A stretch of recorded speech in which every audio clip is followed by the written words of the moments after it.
Assalamualaikum warahmatullahi wabarakatuh. Bismillah, alhamdulillah untuk anak-anakku kelas 5B dimanapun kalian berada, semoga kita masih diberikan oleh Allah SWT berupa kesehatan, sehingga kita nanti bisa belajar bersama-sama melanjutkan pembelajaran tematik. Nah, untuk tematik kemarin ya, kita sudah mempelajari mapel IPA, IPS dan juga bahasa Indonesia. Untuk hari ini kita akan mempelajari tentang mapel PPKN untuk tema F subtema 1. Silakan anak-anak bukunya dibuka pada halaman 25, yaitu tentang pembelajaran 3. Nah, pada pembelajaran 3 ini di halaman 25 ada bacaan tentang konvensi hak anak. Nah, apa sih konvensi hak anak itu? Nah, sebelum kita membahas tentang pengertian konvensi hak anak, sebenarnya konvensi hak anak ini muncul pada tahun 1989 yang digagas oleh konvensi PBB. Nah, PBB ini adalah Perserikatan Bangsa-Bangsa untuk hak-hak anak tersebut. Jadi pemerintah di seluruh dunia itu menjanjikan hak yang sama untuk semua anak, mengadopsi konvensi PBB tersebut, yaitu pada tahun 1989. Namun baru bisa diterapkan pada tahun 1990. Itu berlaku negara semuanya menerapkan hak-hak anak tersebut. Nah, konvensi ini mengatur hal apa saja yang harus dilakukan negara agar tiap-tiap anak dapat tumbuh sesehat mungkin, bersekolah, dilindungi, didengar pendapatnya, dan diperlakukan dengan adil. Jadi apa yang dimaksud dengan konvensi hak anak itu? Yaitu wujud dari kepedulian pemerintah dalam melindungi terhadap hak anak agar hidup menjadi lebih baik. Nah, itu adalah pengertian dari konvensi hak anak tersebut. Nah, selanjutnya hak-hak apa saja yang ada pada konvensi hak anak yang ada pada PBB tersebut? Yang pertama adalah hak atas kebebasan sipil. Nah, hak ini sebagai contoh ya, anak-anak itu berhak untuk memberikan suatu pendapat dalam proses ketika ada pembelajaran, bertanya. Nah, agar apa? Agar nanti mengerti, menambah wawasan. Itu adalah hak anak untuk kebebasan bertanya tersebut. Yang kedua yaitu hak atas lingkungan keluarga. Nah, hak itu merupakan hak asasi khusus untuk anak. Jadi anak tersebut berhak mendapatkan perhatian dari kedua orang tuanya. Nah, itu adalah hak anak tersebut. Yang ketiga adalah hak atas kesehatan dan kesejahteraan dasar. Jadi anak-anak itu berhak atas kesehatan yang diperoleh sejak ia lahir. Yang keempat adalah hak atas pendidikan, waktu luang, dan kegiatan budaya. Nah, ini bisa diperoleh anak-anak untuk apa? Terlibat aktif dalam kegiatan budaya di dalam masyarakat yang menjadi tempat lingkungan hidupnya.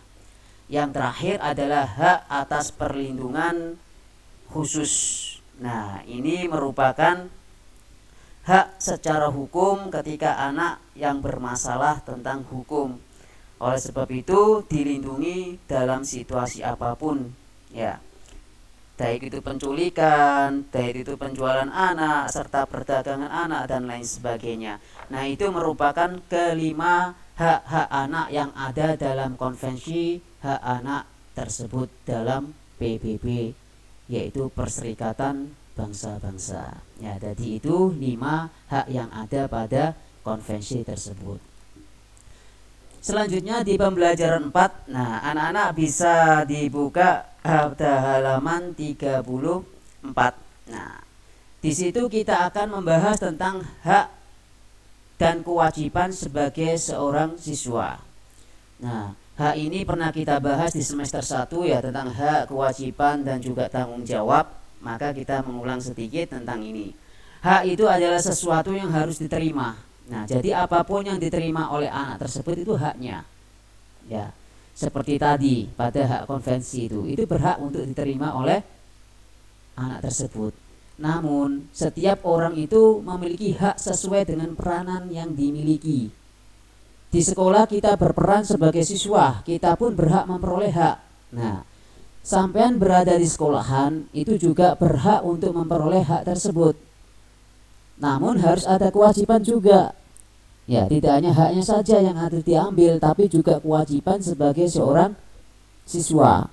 Jadi antara hak dan kewajiban itu merupakan suatu hal yang terikat satu sama lain, sehingga dalam pelaksanaannya harus dijalankan dengan seimbang. Jadi harus sama.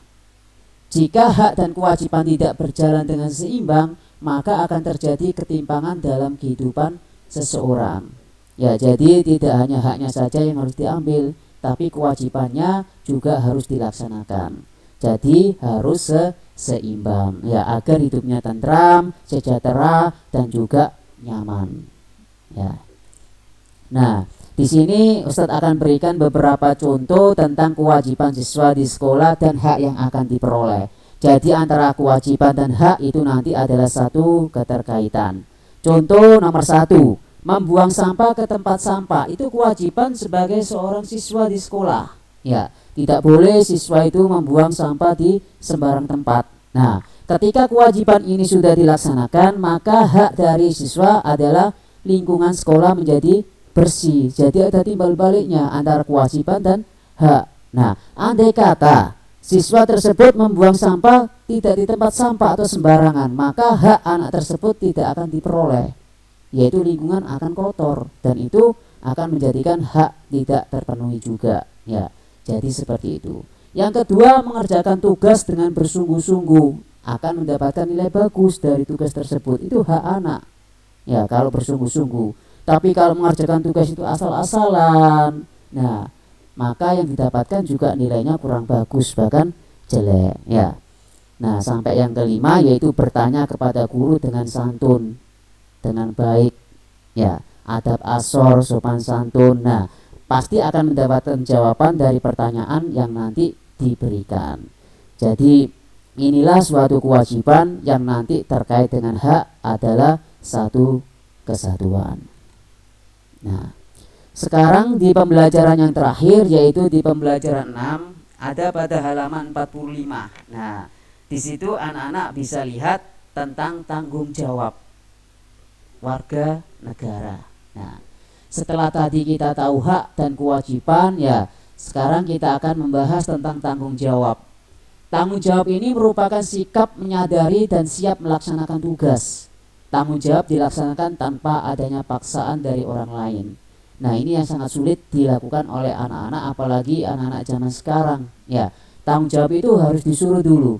Sholat misalkan.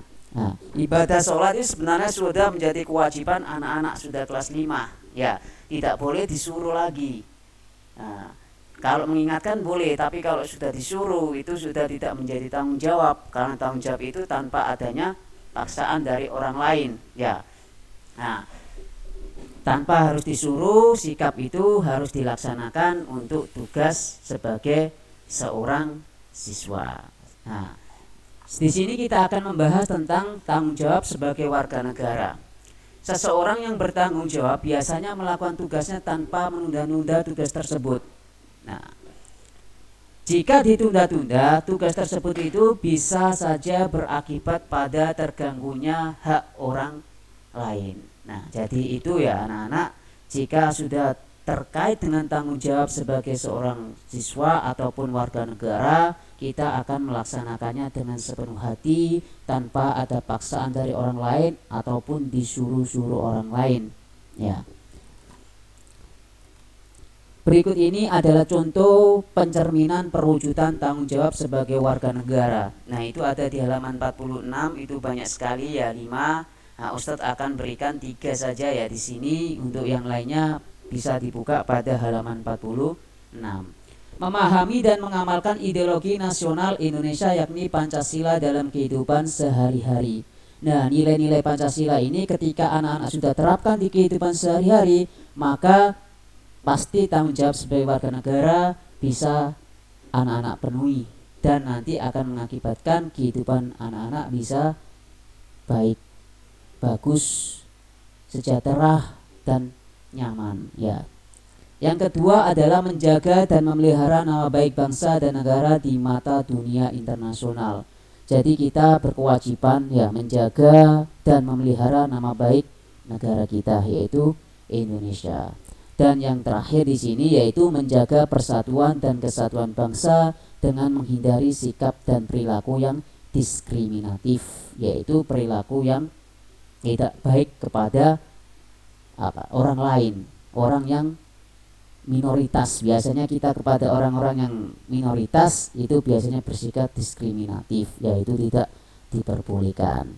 Jadi itulah contoh-contoh atau tanggung jawab yang ada pada kehidupan kita sebagai warga negara. Nah, itu ya anak-anak untuk pembelajaran PPKN hari ini, yaitu tentang hak, kewajiban, dan juga tanggung jawab. Nah, untuk selebihnya di buku paket itu nanti sampean baca ya di halaman-halaman tadi yang sudah Ustadz berikan. Nah, tinggal nanti pembelajaran di rumah tetap semangat dan istiqomah dalam belajarnya dalam keadaan apapun ya. Bismillah, kita nanti insya Allah akan bertemu kembali pada pembelajaran luring. Mari kita bersama-sama untuk berdoa ya, semoga kita akan bertemu kembali dalam pembelajaran yang lebih baik lagi. Nah, itu yang bisa Ustadz sampaikan untuk pembelajaran PPKN hari ini. Semoga pembelajaran yang sedikit ini bisa bermanfaat bagi anak-anakku semuanya. Kurang lebihnya Ustadz mohon maaf yang sebesar-besarnya. Assalamualaikum warahmatullahi wabarakatuh.